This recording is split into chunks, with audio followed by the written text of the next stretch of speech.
Every one of us has this great gift, which is the gift of being a human. And being a human means we have free will. Whether we exercise it or not is to do with this habituated past, impressions in our mind that keep us repeating the past.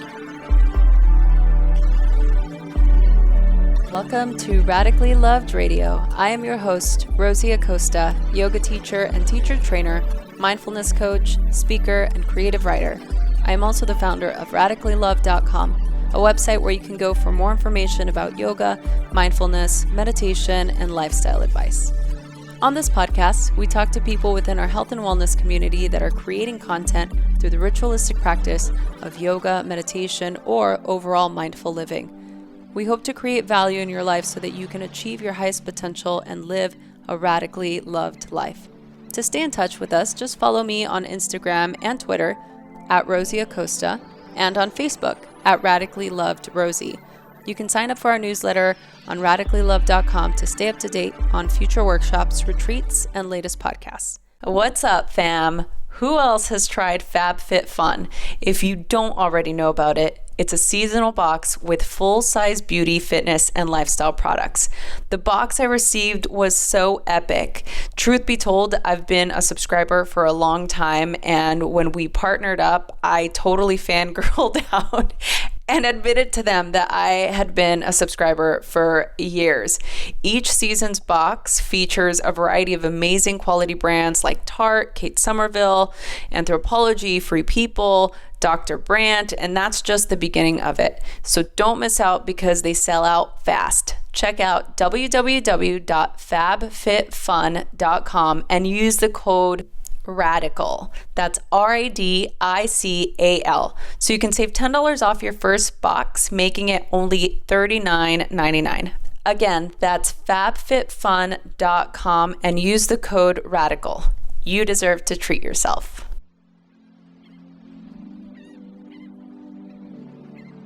Steve Griffith is the director and founder of Sukhavati Ayurvedic Retreat and Spa.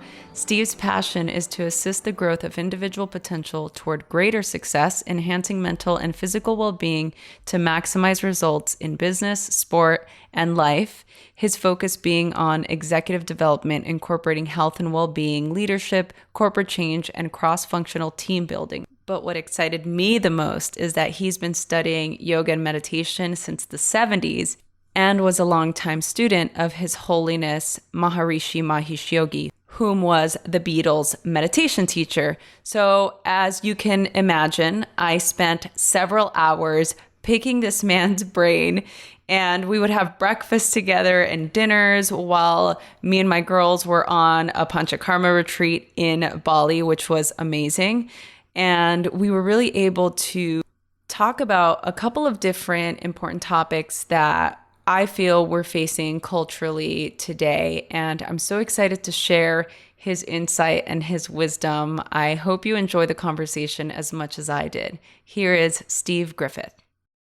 Hello, everybody, and welcome to the Radically Loved Radio podcast. I'm so excited for a very special on-location podcast. We are in Bali, Indonesia. Steve, welcome. Wonderful to be here and wonderful to be radically loved. Yeah, right? I mean, this is part of what I think everybody needs to just really embody and understand, right? It's this idea of what radically loved is and how this is such a vital thing for us in our everyday life. Right? To feel that radical love. Which is interesting because obviously that's a big variable sometimes. That's true. Yes. Yes. So I suppose that's an inner experience of our own self. Yeah. So we're kind of focusing on how we're resonating in that experience is sort of where I come from, but obviously it'd be wonderful to have everyone around us radically loving us. But yes, the world is as we are. Yeah, that's right. I think that just to give the listeners a little bit of background on you and where your school of thought comes from, because you're an incredible world of knowledge. We're here at Sukhavati, and this is your center, and we've had a couple of days together already. We've had such great conversations, and you've already taught us so much, and I'm hoping that we can even just share just a little thread of that knowledge to everybody that's listening to this podcast. Well, I'd love to share that with your listeners. Yeah, so here, Sukhavati Ayurvedic Retreat is the byproduct of many, many years of really focusing in on the whole aspect of Vedic knowledge and yoga. And so it's so pragmatic and practical. So there's many parts to that, but I became a meditation teacher 40 years ago. And so that's the journey. But, personally, I mean, very fortunate to have had the learning that I can apply in my own daily life over that period of time, and then feel the real joy of teaching others to meditate predominantly. So my thing is really that aspect of yoga, which is settling the mind, but mostly this aspect of meditation within that context. So Right. Ayurveda, very big, important component of the evolution and development of the body. And so Sukhavati is, of course, a Ayurvedic center, predominantly in Panchakarma, set in a beautiful Vedic, island of Bali. Yeah.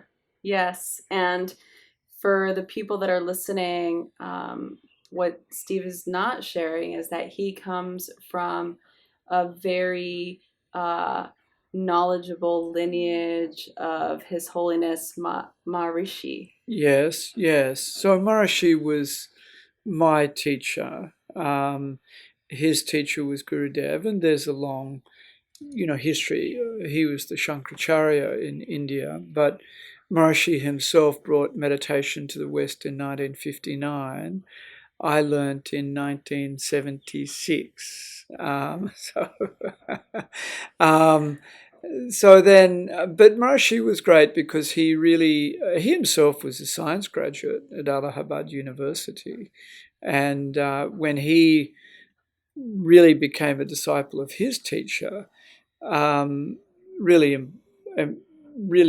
was fully immersed in that whole aspect of Vedic knowledge under his teacher. But then when he came to the West, he was able to give it meditation and understanding that the West could really follow, which was really science-based. So the West is very analytical, very skeptical of, religion and philosophy outside their traditional learnings of Christianity, etc. But what he explained was none of this knowledge was anything to do with religion. It was really centered on the core understanding of how to develop self, how to develop human potential, how to live the highest value of your own self. And that was practical knowledge. But to put it in context of giving people a clearer understanding of that, he had to put meditation under the microscope of modern science. So when I meditate, what actually happens? It's not like all of a sudden I'm experiencing peace, or why is it that I change? And it's really because when you meditate, you kind of experience this essence of reducing mental activity. The mind, as we all know, can be completely crazy. And so when you settle the mind down in meditation, you experience that inner stillness. But really the key there is that the body drops into a state of very, very deep rest, which you can measure. So metabolic rate, oxygen consumption. In sleep, it decreases by 8 to 12%, but in meditation, it decreases by 24%. So you're deeply rested, and that reboots the whole autoimmune system to repair and remove the stress in the body. So it's interesting because what we're doing is that we're changing the physiology through settling the mind. So he had to try and get modern science to try and verify what was actually happening in that subjective experience, which really for thousands of years had been described in a language which was more beautiful than modern science, but not necessarily analytically explained. Yeah, and I feel like meditation and yoga and these ancient spiritual practices have really we've really experienced a resurgence of them, especially in the West. Mm-hmm. And one of the things that I find fascinating is how much the science is always left out of it, right? And I feel like the more that we can explain the science to people, or even understand the science ourselves, we can then create a sustainable practice that is substantial, that we are then drawn to do on a daily basis. I think that's a really great comment, because I think that um, because human beings are so addicted to the activity of life, the senses are drawn into the world, we desire things, want to achieve things, to give us an ultimate sense of self-satisfaction of who we are. But of course, as we know, that doesn't quite work. I mean, you can do that and it's fulfilling for a period of time, but there's still always a feeling that there's something missing. And so the yoga aspect of the teaching was that you had to dive inward, to develop that within yourself. But what did that really mean? How do you create inner contentment or create this experience? Now, there's a number of ways of describing it, but ultimately, if we see the obstacles to that experience as being more what now is termed stress, but I mean, that was coined by Dr. Hans Selye back in the 40s, but he stole it from the engineers. He took stress as being pressure that causes some physical structural damage. So applied to the physiology, that was that in the world, there's no stress. What is in the world is just whatever there is going on around us and how you interpret that. But of course, if I interpret an experience in a way that worries me, then the brain, of course, transforms that thought of worry or anxiety into a chemical, which then builds up in the nervous system as what we then refer to as an imbalance. But that's stress. So stress is chemical imbalances or neurological imbalances that really remove the experience of that sense of who I am, being ease or content. And so, Right. So essentially what you're saying is our stress is all in our head. Well, yeah. Well, it's the world is as you are. So I mean, how I interpret an event. So, but something happened yesterday and it was stressful. Now, if we take the concept of be here now, then being here today, I shouldn't be thinking about that. But what that event yesterday happened to me where I got upset or someone disturbed me, and I'm still thinking about it today. So I'm activating the brain's chemical responses and producing that stress again every time I think about that event, that thought. So we hang on to things. So the stress continues well and truly beyond the event. So it starts with the mind, but then the deposit of that stress is actually in the physiology. So when I decide to change, I then have to realize that the stress is now in the body and it's no longer in the mind, but now the body is affecting my mind. Mm-hmm. So I can't sleep, or I wake up feeling tired, or I'm very short, or I'm not as loving and as sweet as I used to be, or, whatever my behavior is I can go, well, my work is the cause of that, or my relationship is the cause of that, or my children, whatever. blame game I want to play and then become the victim of all of that, or realize that physiologically and neurologically over a period of time, my nervous system is not functioning at its highest level, and that's causing my mind to not function at its highest level. So meditation is to change the physiology, to change the mind, but I'm using the mind to change the physiology.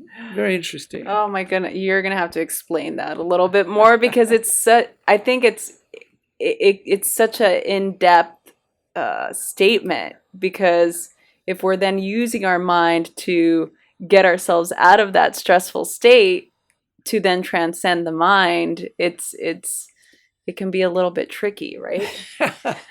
Well, to say the least. Yeah, no, well, what it means is that what we all are trying to do is change ourselves mentally, Right. because that's where the source of the power of the mind is.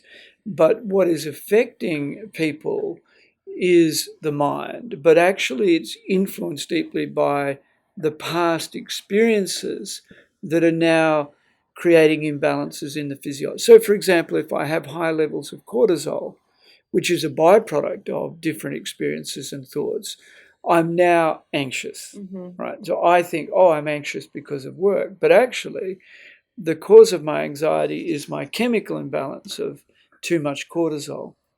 So I focus the problem externally. Now, all meditation is that if I just settle the mind and allow the body to go into that state of deep rest, it automatically removes that cortisol. So then when I come out, I'm kind of experiencing the world differently. I'm not trying to be different. I'm not trying to be more positive. I'm just reacting to the world differently. So when we meditate, it changes the root cause of my mental anxiety, which is actually stress in my physiology that's built up over a lifetime. It's Right. built up over many, many years gradually. Yeah. What do you say to people that you come across, because you work with a lot of people, as a teacher, as a mentor, as a guru? What do you say to the people that are having a hard time with making that mental shift? Maybe let me restructure the question. Does it take more than just the intention to begin to change the mind? No, I think the intention is really significant, but sometimes our addictions and habits and past routines, which also hardwire the brain into really a neurological patterning, which is keeping us in the past. So I wake up every day. I've slept overnight. I've experienced the sleep state. I wake up, and in theory, I should be able to have different intentions and thoughts. It's a new day. I've got the possibility to think another new 80,000 thoughts in my day that are different to yesterday. Do I? No. I wake up and absolutely worry about the same things, get upset with the same people, drive to work the same day. And in there, I have an intent to do something differently, but I'm really a byproduct of my past. So, how do I break free from that conditioning? That what was a conscious choice at some point to do something, but now has become an unconscious habit. What I eat, what I drink, what I do, my routine. So there's quite a lot of, first of all, rewiring, which is intention. I've got to, change my routine, or I've got to, I learned to meditate, but I don't do it. Or I, know I should go to yoga, but I don't, or whatever it might be. So there's that intention, which is sort of coupled with what is actually my word to myself. So we call it integrity. So when I say something to myself that I'm going to do it. So last night I said, tomorrow morning, I'm going to get up and meditate. I'm going to go for a swim. I'm going to go to yoga. And then I wake up and I've got this little thought that says, you said, and I've got this other little thought that says, bugger off. I'm not doing that. I'm tired. I can't get out of bed. I'm all of that. Right. So the intention's there, but it takes really a lot of initial will to rewire. So I have to repeat an action for a long period of time before I've created a new habituated habit, which is also rewiring the brain. Yeah. But if I meditate, if I learn to meditate, that happens like really quickly. So when I meditate, immediately I get more energy. Immediately I find that I'm able to think more clearly. So then I've got more willpower. And then I'm more interested in how I'm going to feel after I do something than how I feel now. So we should never go with our moods. We should always go with how we feel after. We capture that. So if I get up and I go, oh, I can't meditate, or I can't do yoga because I've got to get to this and I've got to do that. But then we stop and we do it. And then afterwards we think, oh, wow, I feel so much better. We've got to capture that. So, it's like developing any new routine, or what we might call even a word discipline, which no one loves these days. But, a discipline creates freedom. So if I discipline myself to practices that put myself in a higher self, then, I'm free of anxiety. I'm sleeping better. I'm not reacting to the environment. I'm not getting up. Now that's freedom. There is no freedom in anxiety. There's no freedom in fear. There's no freedom in being tired. There's no freedom in being, not your higher self. So we create ritual routines, meditate, yoga, whatever the thing is that is your thing, or that that actually works. Then do that and then go into the world.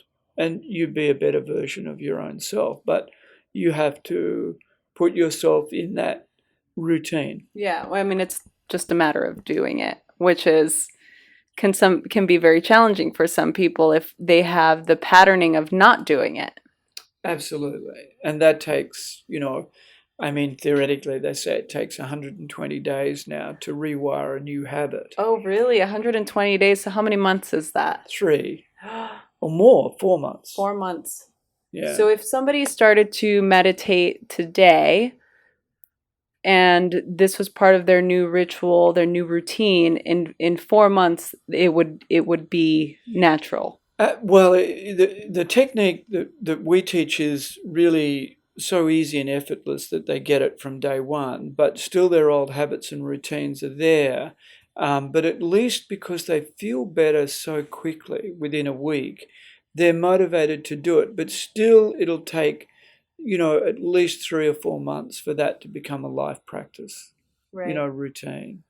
One of the things that we discussed when we did our one-on-one was the importance of tradition and the importance of studying with a teacher and being able to gain knowledge from somebody who has a little bit more knowledge than you, right?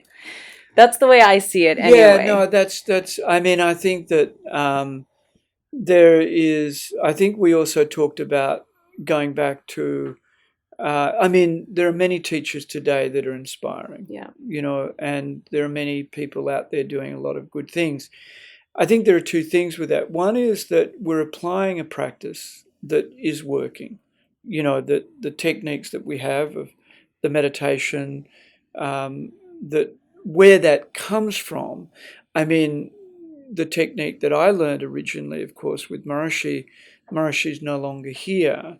He's left planet Earth, but the teaching is still perpetuated in different, people. He systematized a teaching that allowed people to teach that, so that at least people could have an experience within themselves that evolved their own learning and knowledge, and then they can learn from traditional texts and things like that. But it is, I mean, very important to have teachers that are living that reality. Otherwise, it can be perhaps lacking authenticity, or the teaching is too personalized within their own ego, or something Yeah. like that. So How do you know when you're studying with somebody that is worthy of being studied with? well, I think that's a good question. I mean, from my perspective, it certainly, in the realm of Vedic knowledge, then they must have that grounding in the traditional teachings of those texts and that knowledge. I mean, if you go back in time, thousands of years ago, of course, that's a whole different experience, because the Vedic knowledge is traditionally um, coming from what they call cognition. So they call it Shruti and Smriti. One is, I hear, experience, and am one with that knowledge, which is not from a teacher in the external context of a book, or it's actually where they connected directly with cosmic intelligence and pure consciousness, and that evolved through them and with them. So that wasn't a text or a book. That was really direct cognition of knowledge, which is interesting. That's a whole nother story, by the way. That's the next podcast. We won't go there. But so those teachers were the ones that brought out a lot of that early Vedic knowledge in all of the texts, which was really based on such incredible purity and such incredible depth of really nothing to do with anything more than the knowledge that every human being needs as part of their evolutionary development. So it was like the textbook for being a human. Right. If you wanted to become the higher version of our own self, that was the textbook. That was the textbook. Organifi is an organic superfood supplement line that makes quality, trusted nutrition convenient and accessible. As a yoga and meditation teacher and as a holistic health coach, I frequently get asked by students and listeners, is there a good supplement to help with stress and aid sleep? And for many of us, we can go days without getting good sleep, and this can become so frustrating because it affects your entire day. Americans are spending $50 billion a year on sleeping pills. And the irony is that those pills don't let you get the rejuvenation and the rest that you actually need. So one of my favorite products to use from Organifi is Organifi Gold. It helps in so many ways. It helps sleep, it helps soothe muscles, and helps support joints. And for somebody that travels a lot, like myself, this is definitely my go-to travel supplement. Many of you have seen me post about it on social media, and I love that it's packed with superfoods for sleep and relaxation like ginger, maximum strength turmeric, reishi mushrooms, lemon balm, turkey tail mushroom, cinnamon, and coconut milk. It's super easy to use. The way I like to drink it is with hot water, and I drink it like a warm cup of tea, and I use it as my nighttime ritual. Reducing stress and getting sound sleep are some of the absolute best things that you can do for your health. And that's exactly why Organifi created Organifi Gold. So to try Organifi Gold and all the other amazing Organifi products, go to Organifi.com. That's Organifi.com and use the code ROSIE, ROSIE, and receive 20% off your entire order. Or you can simply go to the show notes on this podcast and click the Organifi.com link. And now back to our show. So I'm curious to hear your perspective on this whole idea of where we are culturally in everything in our daily life is about putting information in, right? We're getting constant downloads on advertising and input on our phones and everywhere. And back in the day, it used to be billboards and commercials, and we we got to choose when we turned the television on, when we turned it off. But now we have a little tiny television in our pocket that we carry around, and we don't even know what it feels like to be bored anymore, because we're just constantly feeding that part of us of just content and information. So my question to you is, what is your perspective on that? And if you think that we're doomed? Well, I think it's just the nature. Life is we're 14.8 billion years into our evolution of the universe, and so the advent of technology, and that is really an interesting one because it's the discovery of the finer and finer levels of creation.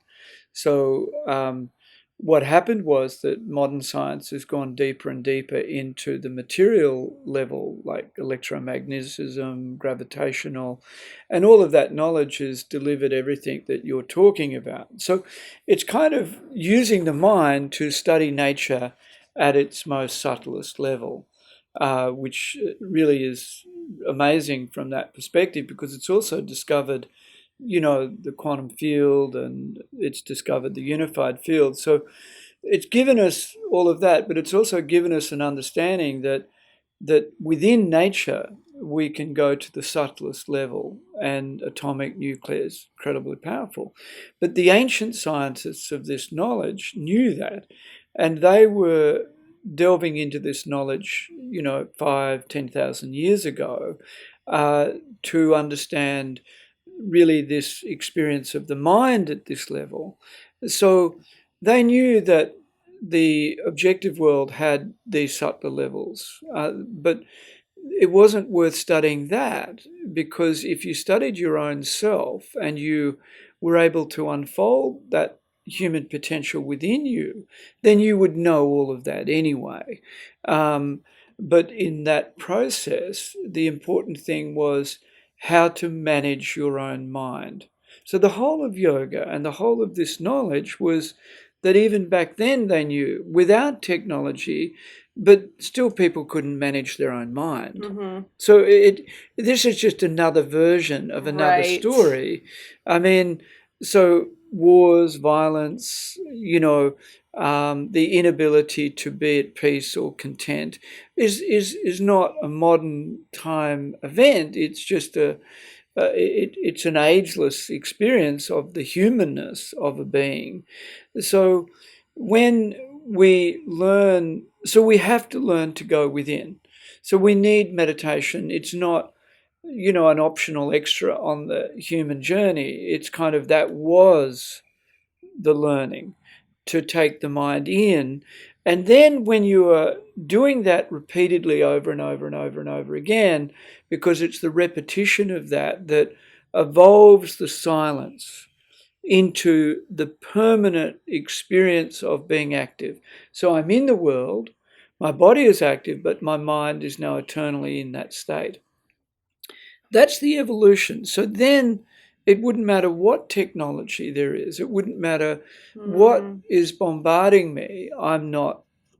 I've maintained that inner ability for my own mind to be at rest. Now, so that's one perspective of it. I mean, in terms of for those of us that are really addicted to technology, which is the majority of the population, then of course it becomes even more necessary to switch off, because what it's created is intense anxiety over what someone says on Facebook, on, Instagram, so we're seeing a really sad onset of people presenting themselves as being something, and then, a year later their followers find out that they're depressed or commit suicide.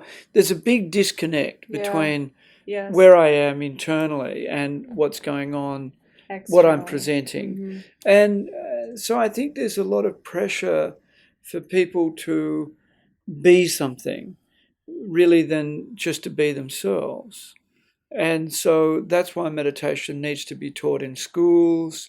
There needs to be a really serious look at it from governments that, this is going to prevent mental illness, it's going to prevent disease, it's going to, in Bali, I think there are now 10,000 students meditating here, because the government supports that journey. Why can't that be in America? There are, a lot of really great organizations doing work like the David Lynch Foundation in America having students learn in, depressed areas of America. But so I think the answer is not ever going to be, you're never going to stop this kind of ever increasing, kind of movement of technology.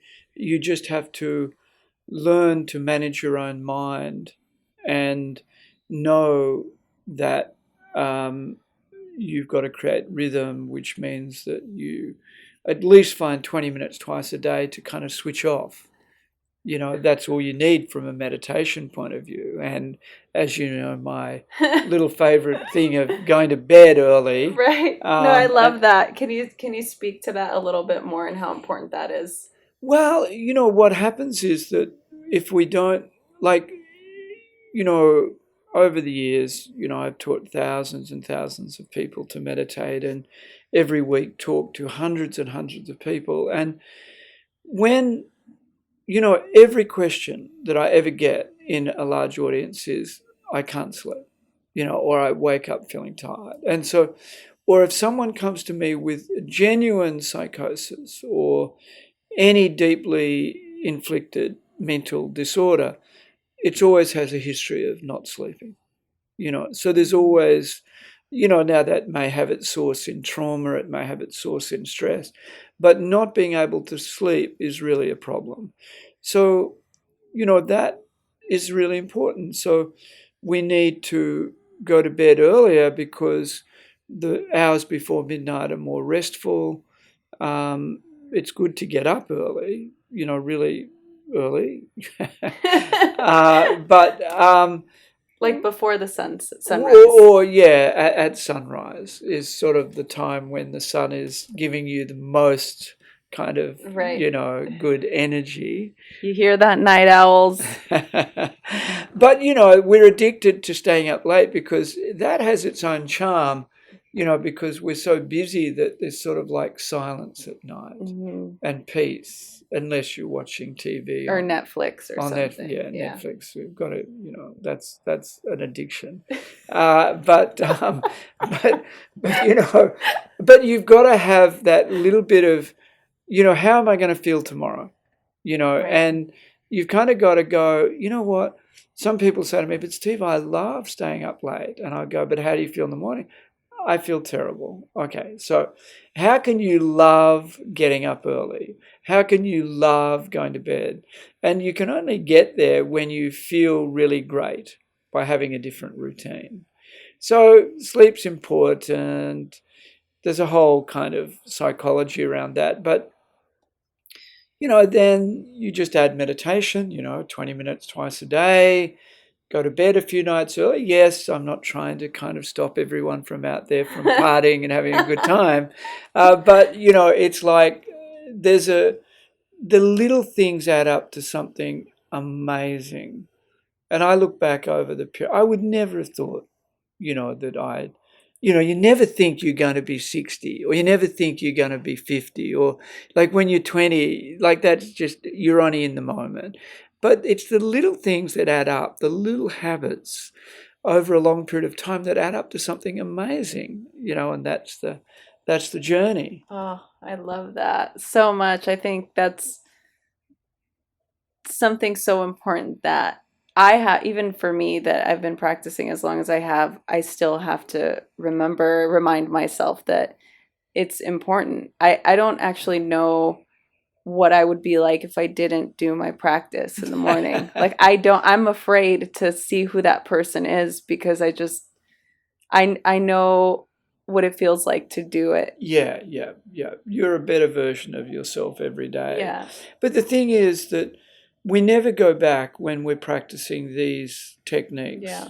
It's like, but you have little moments where you have some extra challenge in your life or pressure. And see, there are no shortcuts on this. Everyone's trying to do a shortcut. Yeah. And if we really want to develop this full unfoldment of mind, body, heart, and spirit, which ultimately leads to resilience. I'm resilient under pressure. I'm resilient when things go wrong. I don't go below the line. I don't get upset and negative. I'm looking at solutions rather than looking at negativity and problems. So I'm solution minded, and I'm, positive. And that's what ultimately is delivered from all of this stuff.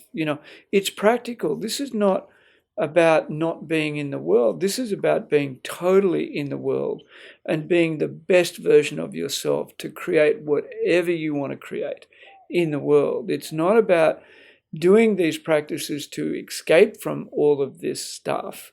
It's about actually being able to be in the world and having this stuff not in any way create within you anything but happiness and joy and positivity.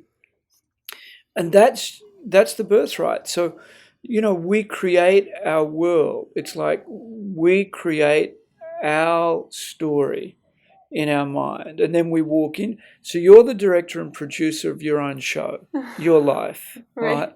And so, you walk into your life, but you created it, right? So if you walk into it and you're not happy with it, well, then stop and re-script it. Do something different, like change it. But everything that you get in your life is directly and absolutely 100% created either consciously or unconsciously. And so what we have to become is more conscious about what we want and really remove the unconscious aspects of doing that creates the things that we think we don't want. How does that conscious awareness play into our desires? For example, like career aspirations or spiritual pursuits and that kind of thing.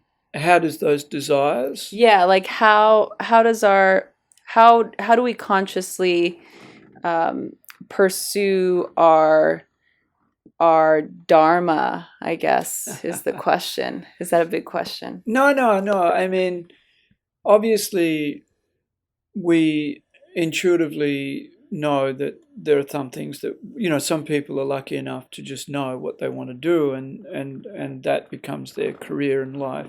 Others of us are really searching for something which is beyond, obviously, making money to survive, because it may not have the purpose or the meaning that we feel that we would like to have. So that's a challenge. But every one of us has this great gift, which is the gift of being a human. And being a human means we have free will. Whether we exercise it or not is to do with this habituated past, impressions in our mind that keep us repeating the past. But the power of thought is such that to have a desire, it's important for that to be fulfilled if it's life supporting. If it's not life supporting, then we have to change that. But if we want to manifest something in the real world physically, which is what we do all the time, regardless of whether we're doing it consciously, we're still manifesting. It just may not be what we actually want, which means that we haven't really got clear about our intention of what we want, and we don't believe it. So we lack the emotional connection of the belief because of our past habituated disappointments or letdowns or whatever, that something's possible. But again, meditation is a powerhouse of increasing the the energy around a thought. And as long as you can, in your conscious mind, get clear So people call it visioning or goal setting or, you know, any kind of version of that story. But most people one day want to be an apple and the next day want to be a banana and the next day want to be a pineapple. So, like the mind becomes confused. Right. So if you're in a state of confusion, no positive outcome can take place. Right. That makes sense. So one, you've got to be settled in a good state. Then you've got to create within your own mind exactly what you want to create, and then hang on to that. Don't let that go. And then the only thing that stands between you and the manifestation of that is time. That's the only thing, just time. All right. So patience would be the key. Well, patience and determination and perseverance. Yeah. Yeah, and that goes for the spiritual practice as well. Yeah. You don't just give up after 6 months or a year. This is a lifetime practice. Right. What happens if that comes in for people where they're doing everything, they've listened to this podcast and they're really inspired by everything that you're saying, and they've incorporated meditation as part of their daily ritual, and they've gotten clear on what they want to create, and it's 6 months in and nothing's happening? Impossible. Wow. Yeah, no. Things Steve just dropped the mic. No, that can't not happen. All right. So they must be doing something not completely right in the practice. All right. So maybe the teacher needs changing, or the technique needs changing, or the process needs changing, or so it's like definitely look, with all the teaching, it's interesting because it's like there's many ways to get from, say, New York to Chicago, right? So you could walk, you could catch a train, you could get a bus, or you could fly. Now, eventually you'll get there, right? But you want to make sure that you're utilizing the right techniques and the right processes. And if you do that, then you'll probably get there a lot quicker. So, obviously from that point of view, learning, meditation techniques that work. Right. But then, a lot of people learn and don't apply them because they're too busy, or they're too much on Netflix or whatever. So I'm like, dude, are you looking into my life right now? No. You're a practicing yogi. You're kind of got it together. Look, we're all dysfunctional to varying degrees. Right. We're just moving in the direction of full functionality. Oh, I love that. So until you're enlightened, we're dysfunctional. So to degrees, So,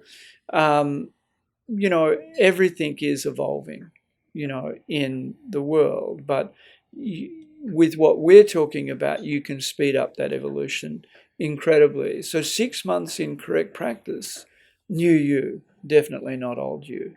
Wow. So, so if we talk about love, ultimately this concept of radical love, I use a slightly different term, which is universal love or universal bliss. So I mean, in life, we're all looking for love, but we're looking for it in something, in someone.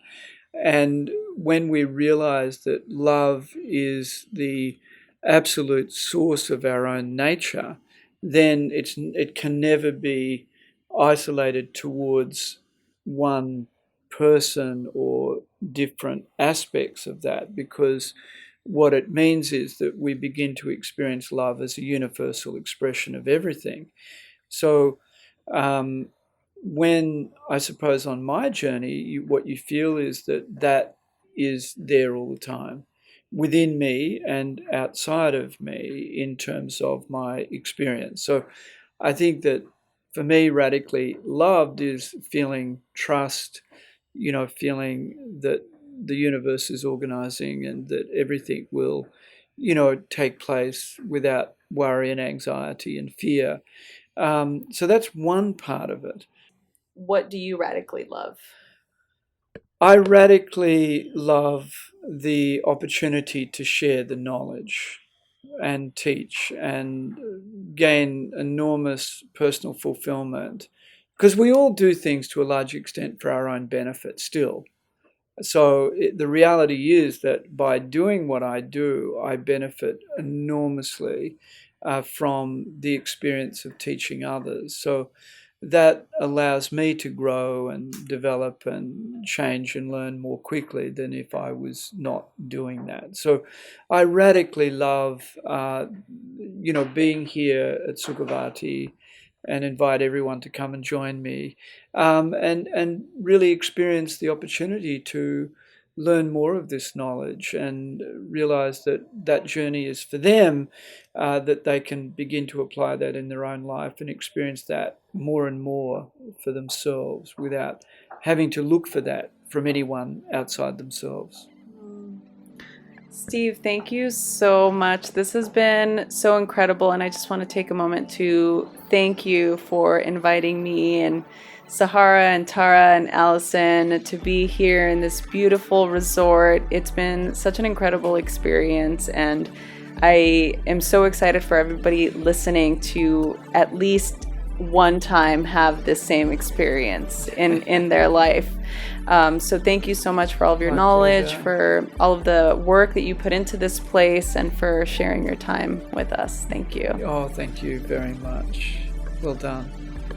Powerful You is coming to Los Angeles. Finally, I'm so excited. This 3-day transformative event brings world-renowned influencers, visionaries, and entrepreneurs directly to the LA area. So get ready, LA. And if you're not in LA, you must come. We've got some incredible people speaking, many who have been guests on this podcast. We've got Lisa Bilyeu, Lori Harder, Glennon Doyle, and I get to be speaking at this event, which is still hard for me to believe.